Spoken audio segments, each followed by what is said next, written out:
Diz assim a palavra do Senhor nosso Deus no texto sagrado, 13 de 1 Crônicas, versículo 1. Teve Davi conselho com os capitães dos milhares e dos centos, e com todos os príncipes. E disse Davi a toda a congregação de Israel: se bem vos parece, e que vem do Senhor nosso Deus, enviemos depressa mensageiros a todos os nossos outros irmãos em todas as terras de Israel, e aos sacerdotes e aos levitas com eles nas cidades e nos seus arrabaldes, para que se ajuntem conosco e tornemos a trazer para nós a arca do nosso Deus, porque não a buscamos nos dias de Saul.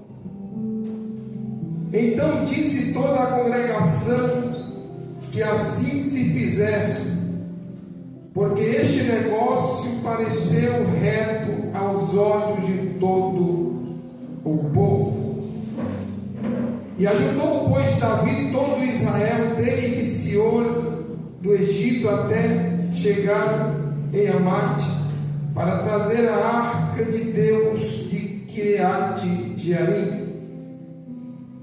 E então Davi com todo Israel subiu a Baala, e dali a Kiriat-Jearim, que está em Judá, para fazer subir dali a arca de Deus, o Senhor que habita entre os querubins, sobre a qual é invocado o seu nome. Versículo 7. E levaram a arca de Deus sobre um carro novo. Repete comigo: um carro novo. Carro novo. Agora eu continuo. Da casa de Aminadab, e Uzá e Aiô guiavam o carro.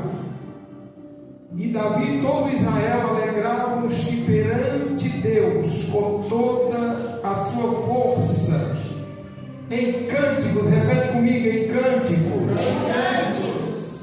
Com harpas. Repete. Com harpas. E com alaúdes. Com alaúdes. E com tamborins. Com tamborins. E com símbolos. Com símbolos. E com trombetas. Com trombetas. Amém. Agora eu continuo. E chegando à eira de Quidom, estendeu Uzá a sua mão para ter mão na arca, porque os bois tropeçavam. Então se acendeu a ira do Senhor contra Uzá, e o feriu por ter estendido a sua mão à arca, e morreu ali perante Deus. E Davi se encheu de tristeza. Diga assim: e Davi se encheu de tristeza. E Davi se encheu de tristeza. De que o Senhor houvesse aberto brecha em Uzá. Deixa que eu continuar. Pelo que chamou aquele lugar Beres Uzá até o dia de hoje. E aquele dia temeu Davi ao Senhor, dizendo: como trarei a minha arca de Deus? Repete comigo, é forte. E aquele dia temeu Davi ao Senhor, dizendo: como trarei a minha arca de Deus? Agora eu continuo. Pelo que Davi não trouxe a arca a si, a cidade de Davi, porém fez retirar a casa de Obed-edom, o Giteu. E assim ficou a arca de Deus com a família de Obed-edom 3 meses em sua casa. E o Senhor abençoou a casa de Obed-edom e tudo quanto tinha. Amém? Amém. Podemos tomar os seus assentos. Glória a Deus. Que seja dada a Deus toda honra e toda glória. Nós estamos diante de um texto que foi escrito há 1611 anos antes, ou seja, da época que nós estamos agora. Esse texto ele foi escrito por volta de 450 a.C., somando mais 1025, dá 1600. Quantos que dá?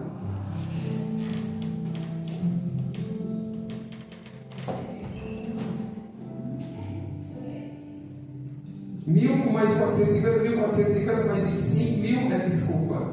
Esse é 1475 anos. Essa escrita.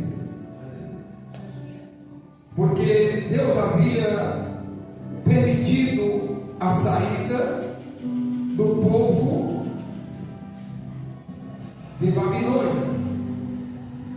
E Esdras ele conduziu algumas pessoas, os judeus, para Jerusalém, para reconstruir novamente a cidade. E isso foi em 458 a.C. E aqui começa a escrita em 450. E nós observamos aqui que Deus ele ordena o feito de uma arca, que está escrita aqui no livro do Êxodo, no seu capítulo de número 37, onde fora feita uma arca ordenada por Deus, uma arca de madeira em forma de um caixote, com 2 côvados e meio de comprimento, 1 côvado e meio de largura. Então o Senhor Deus ele manda fazer a tampa, o propiciatório, a tampa da arca de ouro. Essa arca ela foi feita de madeira de cetim, porém ela fora revestida de ouro por dentro e por fora. E também foram feitas umas argolas para que levasse a arca através de umas varas, que foram feitas também e revestidas de ouro, para que os sacerdotes levassem a arca de Deus para onde ela fosse necessário ser transportada. E diz a palavra que fez também uma tampa chamada propiciatório, com 2 querubins sobre aquela tampa, de ouro. E aqueles querubins estavam com as suas asas em direção às asas do outro querubim, de uma a outra extremidade. Eles estavam com seus rostos virados para a tampa, para o propiciatório. E essa arca, nós sabemos que ela guardava 3 itens de grande relevância ou de maior importância para Israel. E essa arca, ela começou a levar dentro de si as tábuas da lei, conhecido também como decálogo, que são os 10 mandamentos. E também dentro da arca carregava-se a vara de Arão que floresceu. Naquele dia da prova, onde Moisés fez a prova para ver qual as varas que floresciam, pastor Gilberto, porque tinha alguém querendo tomar o sacerdócio da família de Arão. Mas Deus ele colocou a prova para que soubesse realmente quem fora chamado para tal ato. E eu quero te dizer aqui que Deus te chamou para ser, para fazer aqui na terra, não tem como alguém substituir, porque aquilo que Deus entregou à sua mão não pode ser transferido para outra. E nós observamos aqui que foi necessário haver uma prova para saber quem realmente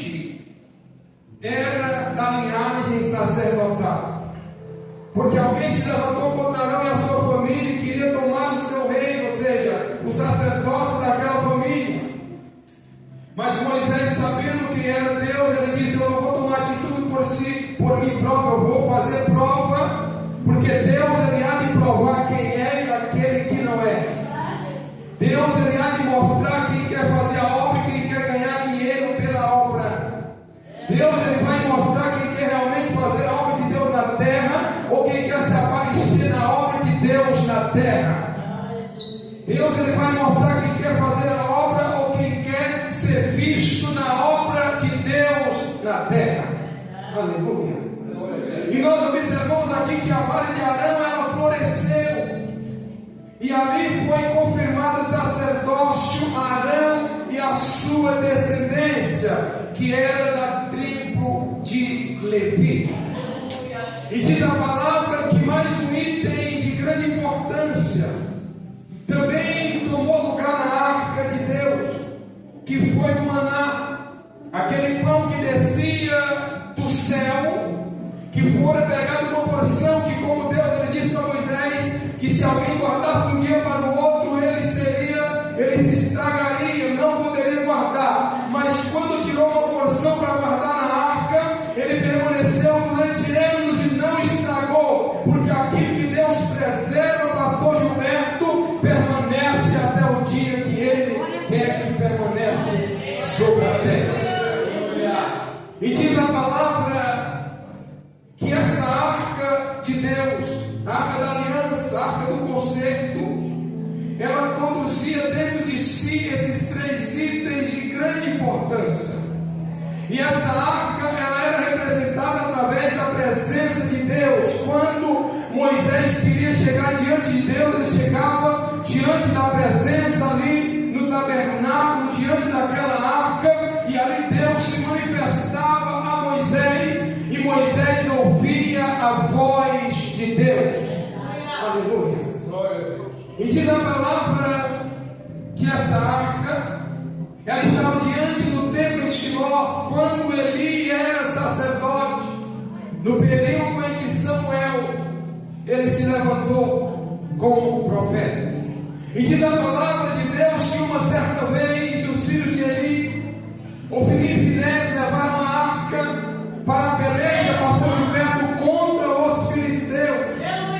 Porque onde a presença de Deus estava, o Israel vestia a guerra. Ei, deixa eu te dizer essa noite, com a presença nós vamos vencer as batalhas, nós vamos vencer a guerra aqui na terra. Mas se Deus retirar a presença, não adianta que nós não conseguimos ganhar a batalha diante do nosso adversário. Aleluia, Deus! E diz a Bíblia que naquele período os filisteus cercaram os israelitas e vieram pelejar contra eles. E quando os filhos de Eli não viram como vencer aquele exército de mais de 1 milhão de homens, eles tomaram a arca lá no templo e foram diante da batalha com a arca. Mas quando ele chega, Deus havia reprovado Eli e os seus filhos por causa da prostituição que eles faziam diante do templo de Deus com as mulheres quando iam adorar a Deus no templo. Diz a Bíblia que os filhos de Eli tinham relação com as mulheres porque eram sem vergonhas e achavam que mesmo fazendo isso, pastor Gilberto, que Deus estaria com eles. Mas Deus virou as costas para eles e diz a Bíblia que eles foram vencidos e a arca foi levada pelos filisteus. E agora Israel ficou sem arca.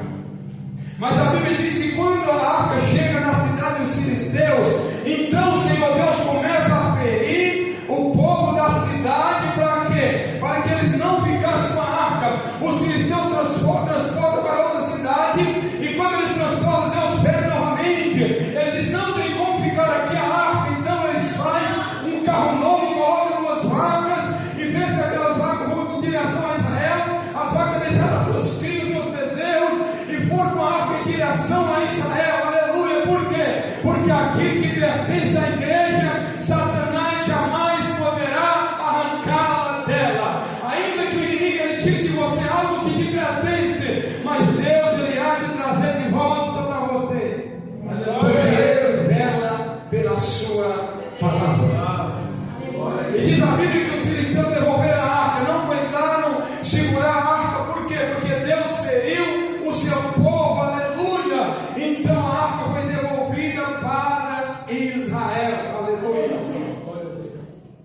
E quando ela chega em Israel, há um grande temor, porque as pessoas daquele período, irmãos, tinham temor de Deus.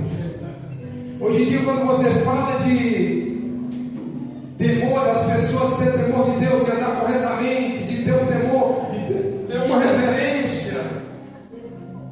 As pessoas dizem que você é antiquado, que você é quadrado. As pessoas dizem que você é ignorante. As pessoas dizem que você não entende nada, que agora a modernidade tomou conta de tudo. Aí as pessoas acham que quando nós pregamos o que é correto, é porque nós somos duros demais. Não, não é isso. É porque Deus, Ele vela pela sua palavra. E Deus, Ele é santo. Quando os querubins estavam diante de Deus lá no céu, na segunda visão de Isaías, capítulo de número 6, Ele dizia: santo, santo, santo é o Senhor dos exércitos, e toda a terra está cheia da sua glória. Aleluia, Jesus. Glória a Deus. E diz a Bíblia que a Arca da Aliança chegou à casa de Abinadab, e ela ficou ali por muito tempo. E chega um período, o pastor Gilberto, de Davi, ele toma um conselho com os capitões de milhares de 100, com os príncipes, e ele diz: não seria bom que nós trouxéssemos a arca para cá, para ficar diante de nós? E todo mundo achou que aquilo era bom, porque quem não quer que a presença de Deus consigo? Quem não quer que a presença, a arca de Deus representava a presença, e quem não quer a presença de Deus? Porque com a presença, a igreja ela vence as lutas do dia a dia aqui na terra. Então, aleluia, irmãos, eu não sou animador de plateia, não estou aqui para te animar e fazer você dar glória, mas eu pregando aqui, eu estou vendo a igreja meio que enfumaçada. Há uma presença de Deus nesta casa, neste recinto. Há uma presença de Deus em forma de fumaça. Eu vejo como que enfumaçada. Lembra quando Davi ofereceu o holocausto? Aleluia, o tempo ficou como forma de fumaça, ele encheu de glória, e as pessoas não conseguiam manter diante da presença, se caíram de joelho por terra. Aleluia. Uma certa vez eu pedi para Deus me mostrar de olhos abertos a sua presença. Aleluia. Deus começava a me mostrar raios de fogo, e quando a presença começa a descer na casa, eu começo a ver como enfumaçada. Esse dia minha esposa lavando uma casa, uma igreja, e eu vi como que uma fumaça, a presença descendo. No momento da adoração, eu quero dizer para você que Deus ainda desce na casa, basta ter coração voltado na sua presença e humilde diante dele. Aleluia. Glória a Deus. E aqui, irmãos, Davi decide levar a arca da casa de Abinadab, e ele prepara tudo. Mas eles fizeram uma coisa, pastor Gilberto, que não era legal. Fizeram um carro novo para levar a arca, e ajudaram numa junta de bois. Mas a Bíblia diz que a arca teria que ser levada por sacerdotes com 2 varas de ouro, alçadas naquelas argolas, e teria que ser transportada com música, com canto, com alegria, mas porém por homens e não por animais. Aleluia. E diz a palavra que eles tomaram a arca, estavam levando e se alegrando. Nós fizemos leitura e de instrumento de música, aqui está sendo teclado hoje, mas lá tinha instrumentos, e as pessoas dando glória, as pessoas dando aleluia, as pessoas glorificando, as pessoas batendo palma, e Davi dançando, e todo mundo se alegrando diante da presença de Deus através da arca. Mas diz a palavra do Senhor, como fizemos leitura, que chegando na ilha, os bois tropeçaram, e ali Uzá, que estava conduzindo, pastor Gilberto, estendeu a sua mão para tomar a arca, para que não caísse ao chão. Mas Uzá não tinha autoridade para tocar a arca. Quando a arca foi conduzida a Israel pelos filisteus, os israelitas abriram a arca, e ali morreram muita gente quando ela chegou. Eles tiveram medo. Ei, irmão, hoje as pessoas não têm mais temor. Nós estamos perdendo o temor. Hoje em dia é só rede social. Hoje em dia um falando um pouco mais daqui. Eu não sei quem que levantou alguém para falar algo que a pessoa não sabe. Eu vejo pessoas dando aula de Bíblia no vídeo. Ela nunca aprendeu, mas quer ensinar os outros. Pessoas depravadas, que nunca teve um compromisso com Deus, falando horrores. E nós observamos aqui que o temor caiu sobre aquele povo. E agora, quando os é morto por Deus, diz a palavra que o temor de Deus ele caiu sobre Davi. Davi ficou triste, é claro, quem não ficaria? A festa acabou ali, o culto acabou. Aquela festa acabou ali. Agora não há mais festa, agora há velório. E diz a palavra que Davi ficou triste, Davi temeu a Deus. E ele diz, como nós fizemos leitura: e como virá a minha arca de Deus? Aleluia. A coisa mais nobre, o trabalho mais nobre da terra é fazer essa obra. A coisa mais nobre é anunciar as boas novas de Cristo, a palavra de Deus. O trabalho mais nobre da terra, você pode ver o presidente da República, ou o ministro lá da Suprema Corte, ou o maior ministro do Brasil, o maior governador, não tem comparação com alguém que leva a mensagem das boas novas do Senhor, do Evangelho. Não há nada mais importante do que ser um sacerdote de Deus na terra. Glória a Deus. Aleluia. Um adorador, um rei. Paulo disse: aquele que almeja essa obra, excelente obra deseja. E nós observamos aqui, aleluia, que Davi ele temeu a Deus. Ele disse: como virá a minha arca de Deus? Aleluia. Depois ele precisou preparar tudo diferente. Agora é para os homens levar. Da segunda vez ele fez o que era correto, para que não acontecesse uma tragédia. Aleluia. E tudo deu certo. Agora nós observamos que essa arca era o item mais importante que existia na terra de Israel. Não havia nada mais importante do que essa arca, a arca da aliança.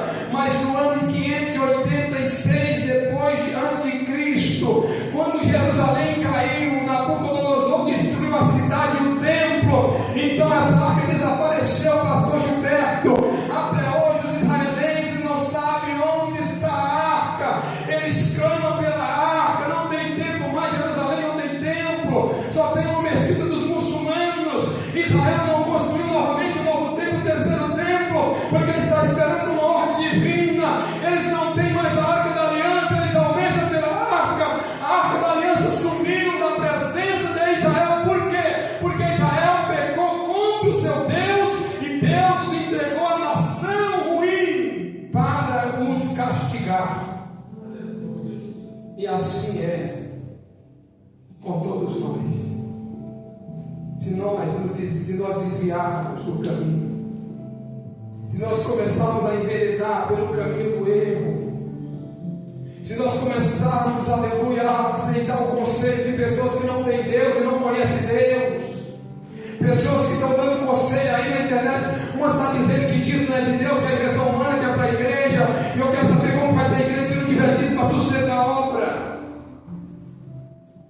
Como que o pessoal vai se reunir? Como que haverá tempo? Não precisa de tempo, nós somos o templo. Que tempo? Porque nós somos o templo do Espírito Santo, mas a igreja é coletiva. A igreja não está sozinha na terra, não lá na casa adorando, não. A igreja se reúne para adorar. Sabe por que Deus destruiu o Egito naquele período? Porque Deus disse: libera o meu povo, que eu quero que eles prestem culto a mim no deserto. Eu quero todo mundo prestando culto. Não é um na sua casa, outro não. É todo mundo prestando culto, oferecendo sacrifícios. E Faraó disse: não vai. E Deus disse: se não deixar ir, o Egito será destruído. Então, como que Deus não quer congregação, irmão? Se Deus não quisesse congregação, como Deus teria permitido a feita da congregação do templo e depois da sinagoga? Deus mandou construir sinagogas na Babilônia para quê? Para que eles não perdessem a linguagem, a lei, que eles viessem fazer culto a Deus ali, aleluia, em Babilônia. Então Deus sempre ordenou que as pessoas se reúnam para adorar na sua presença.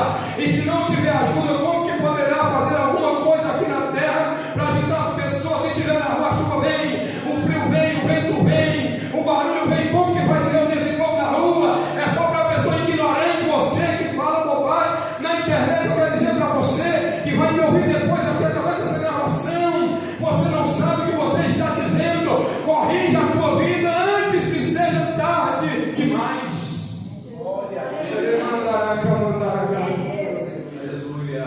Antes que seja tarde. É a pessoa inventando coisa contra a igreja, fazendo de tudo contra a congregação, contra o pastor, que o pastor está pegando dinheiro, o pastor está enricando. Vai saber que o que um pastor desse sofre aqui para manter uma obra dessa, irmão. Aleluia, como eu já sofri muito também, aleluia, tendo que tirar dinheiro daquilo que a gente trabalha para manter, para abrir, para pagar aluguel de congregação. Aleluia, é difícil, não é fácil, não, isso não é fácil.